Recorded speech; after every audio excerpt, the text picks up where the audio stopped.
So dis goed om te bid en jy bid vir oplossing, bid vir jou gesondheid. Maar weet jy wat, jy het ook 'n verantwoordelikheid om reg te eet. En dit help nie jy bid, maar jy doen nie. So as jy dan werklik glo, sit ook aksie by jou woorde. En daarom is dit belangrik dat jy moet deurvolg. Jy moet ondersteuning kry. Baie keer is dit moeilik om die pad alleen te stap. So stap die pad saam met my, Carnivore Keto Coaching.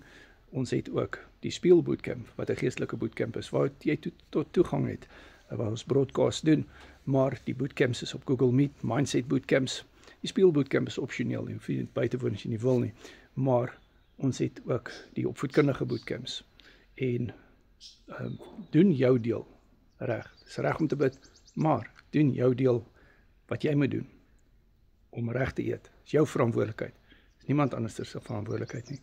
Maar daarmee kan ek jou help, met mindset. My nommer is in die bio, Carnivore Keto Coaching. Jy kry ondersteuning, jy kry accountability partner, jy kry resepte en jy kan my op jou WhatsApp hê om jou aanspreeklik te hou. Ek ook na porsie grootte, vetpersentasies en ek maak unieke aanpassings volgens jou situasie.